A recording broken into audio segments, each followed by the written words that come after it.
Assalamualaikum warahmatullahi wabarakatuh. Saya Mas Nun, calon guru penggerak Angkatan 9. Izin saya akan melakukan demonstrasi kontekstual pada modul 1.4 Budaya Positif. Kali ini saya akan menerapkan praktek segitiga restitusi untuk menyelesaikan permasalahan yang terjadi di sekolah saya. Sebelumnya kita mengenal dulu apa itu segitiga restitusi. Segitiga restitusi adalah suatu proses dialog yang dijalankan oleh guru atau orang tua agar dapat menghasilkan murid yang mandiri dan bertanggung jawab. Terdapat 3 tahapan segitiga restitusi, yaitu 1. Menstabilkan identitas, 2. Validasi tindakan yang salah, 3. Menanyakan keyakinan. 1. Menstabilkan identitas. Ini dilakukan berdasarkan prinsip membuat kesalahan adalah bagian dari proses pembelajaran.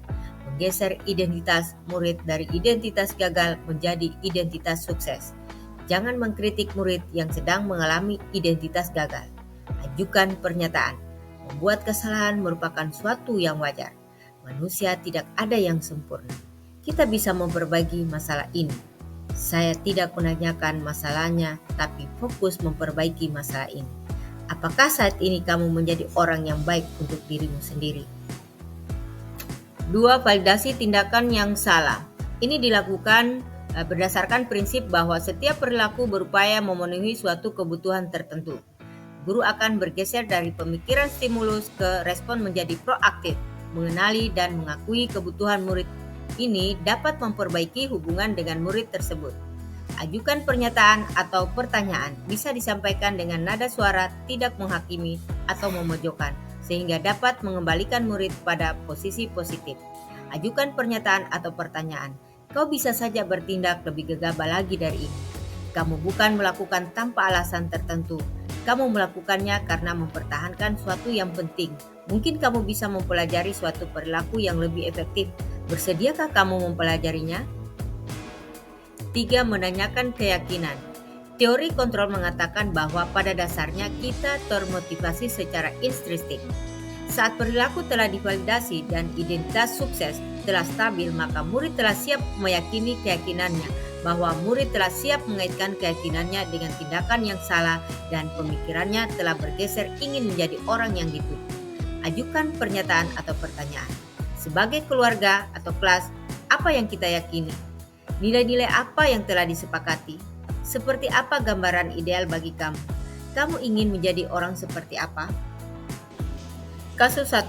Dalam proses pembelajaran terlihat semua siswa tertuju pada seorang siswa yang namanya Syifa.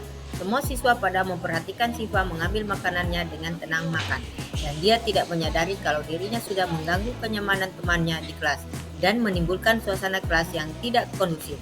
Berikut cara penyelesaian masalahnya dengan menggunakan tahapan segitiga restitusi. Waalaikumsalam. Silakan dulu. Apa kabar Syifa? Alhamdulillah baik. Syifa tahu mengapa Ibu panggil ke sini? Iya tahu Bu, karena Siva makan saat teman diskusi dalam pembelajaran. Pada saat makan di kelas itu pekerjaan salah atau benar menurut Syifa? Ibu, saya merasa bersalah. Oh iya, semua orang itu bisa salah ya. Ibu juga biasa juga salah ya. Dan kita harus tahu juga bahwa makan itu adalah suatu kebutuhan. Tapi kita juga perlu tahu kapan saat atau yang tepat ya, saat waktu yang tepat kita melakukannya. Apakah Syifa sarapan sebelum ke sekolah? Tidak Ibu, Kenapa? saya terlambat bangun jadi saya terburu-buru. Terlambat bangun kenapa? Karena saya tadi malam main handphone dan saya lupa tidur. Jadinya paginya saya datang ke sekolah terburu-buru dan tidak sempat sarapan pagi. Oh seperti itu. Ibu mengerti ya. Apa yang kamu lakukan itu agar supaya kamu tidak terlambat kan? Ya, Ibu. Sekarang Ibu tanyakan, apakah kamu masih ingat keyakinan kelas yang pernah kita bikin bersama di kelas? Masih ingat, saling menghargai, saling bekerjasama,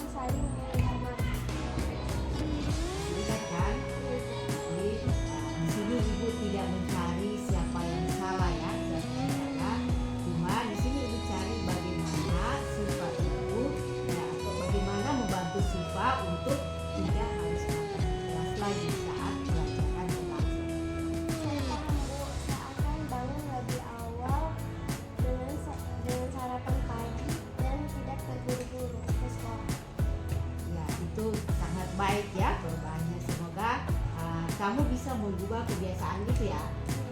Kapan kamu akan menerapkannya itu? Insya Allah besok, Bu. Alhamdulillah. Jadi itu adalah harapan Siva ya, mengubah tentang kebiasaan itu. Semoga Siva menjadi anak yang baik ya, dan taat terhadap peraturan yang sudah diyakini bersama dan tidak mengulangi. Terima kasih atas perubahan itu. Ya, Ibu, saya juga sama mengucapkan terima kasih banyak sama Ibu. Oke, terima kasih. Kasus 2. Saya mendapat laporan dari siswa kelas 7E bahwa siswa perwalian saya yang bernama Hamis kelas 9A masuk kelas mereka pada saat guru mata pelajaran tidak berada di tempat. Dia datang menendang meja sambil keliling kelas dengan nada kasar yang membuat anak kelas 7E merasa ketakutan. Berikut cara penyelesaiannya. Assalamualaikum, Bu. Waalaikumsalam. Silakan dulu.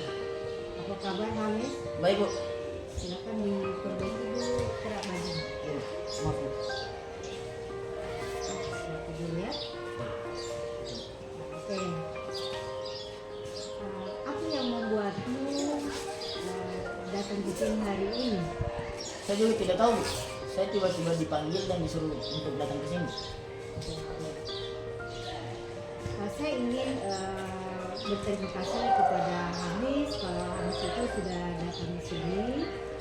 Di sini Ibu mendapatkan laporan dari anak kelas 7E bahwa Hamis sudah membuat serupa insiden katanya di kelas itu, tiba-tiba datang mengamuk kasar sama anak-anak di kelas 7E. Apa benar ya? Ya, Bu. Tapi saya tidak berpikir itu adalah hal yang serius, Bu. Ya. Itu hal yang bagaimana? Apakah itu salah atau bagaimana? Menurut saya itu tidak salah, Bu. Karena saya datang ke kelas tersebut, saya hanya ingin bermain-main. Oh, seperti itu. Oke, Ibu paham. Kamu Hamis bisa juga berhak untuk bercanda, tapi main-main ya. Tapi meskipun mungkin kamu itu pikir candaan, teman-temanmu itu merasa terganggu dan membuat mereka tidak nyaman karena kamu datang itu tiba-tiba pada saat pelajaran, kamu datang mengganggu mereka di sana. Ya, jadi apakah Hamis memikirkan itu? Saya tidak memikirkannya, Bu. Kenapa? Karena bagi saya itu adalah hal yang biasa, karena untuk saya itu hanya suatu candaan. Bagus. Ibu juga pernah berbuat seperti itu, berbuat kesalahan. Jadi manusia itu tidak luput juga dari salah. Jadi sekarang kita mari kita bicara tentang keyakinan kelas yang pernah kita buat bersama di kelas. Apakah kamu masih ingat keyakinan kelas yang pernah kita buat itu? Ingat, Bu. Apa itu? Tidak boleh mengganggu teman, saling menghormati dan saling menghargai, Bu. Oke, bagus. Tepat sekali. Jadi kita ini tidak hanya ingin berbicara tentang masalah ini ya, masalah Hamis mengganggu di dalam kelas, tapi juga Ibu bagaimana caranya supaya memperbaiki Hamis itu memperbaiki diri agar supaya kelakuan atau apa yang sudah Hamis lakukan itu tidak diulangi lagi. Bagaimana menurut Hamis? Saya dan kedepannya saya akan lebih berpikir lagi sebelum bertindak. Bagus sekali. Nah, itu adalah langkah yang terbaik ya. Jadi saya harap Hamis itu akan menerapkannya. Kapan bisa main-main atau bercanda kepada teman-temannya, apalagi sudah di luar lingkungan kelasnya ya, di kelas Hamis kan kelas 9. Yang datang diganggu itu adalah kelas 7. Tentunya mereka itu merasa apa biasanya? Iya, rasa takut. Jadi kamu harus sadari itu. Jadi kapan Hamis bisa memulai untuk merubah diri sehingga apa yang sudah Hamis lakukan itu tidak akan diulangi lagi. Jadi saya akan mencoba mulai dari sekarang. Oke, baik. Ibu sangat menghargai sikap Hamis. Semoga kita semua sama-sama menjaga keyakinan kelas yang sudah kita yakini bersama, sehingga menciptakan pembelajaran yang nyaman dan menyenangkan buat semua orang, baik di kelas 9, kelas 8 maupun di kelas 7. Gimana Hamis? Terima kasih Bu. Saya akan berusaha untuk menjadi anak yang lebih baik lagi. Oke, terima kasih banyak Hamis. Semoga Hamis menjadi anak yang lebih baik lagi dan harapannya, cita-citanya dapat terwujudkan. Oke.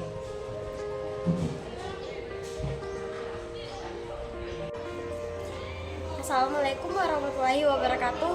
Oh iya, tadi Ibu Masnun memanggil saya tentang perilaku yang saya makan di dalam kelas di tengah teman-teman mengerjakan tugas kelompok. Tapi Ibu Nun tidak memarahi saya. Ibu Nun hanya mengajak saya berdiskusi untuk membantu saya agar saya tidak lagi mengulangi kesalahan dan tidak lagi harus makan di kelas. Terima kasih Bu Nun. Assalamualaikum warahmatullahi wabarakatuh. Saya Hamis. Tadi saya sudah selesai dipanggil oleh Ibu Masnun untuk menyelesaikan kasus saya, yaitu mengganggu dan adik kelas saya, yaitu kelas 7E. Saya berterima kasih kepada Ibu Masnun karena telah memberikan saya pencerahan dan nasihat agar saya bisa menjadi anak yang lebih baik ke depannya. Dan saya Hamis berjanji akan menjadi anak yang lebih baik dan teladan, kemudian tidak suka membuli dan mengganggu teman-teman saya, terutama di kelas saya. Terima kasih. Terima kasih sudah menonton video saya ini. Salam guru penggerak, tergerak, bergerak, menggerakkan.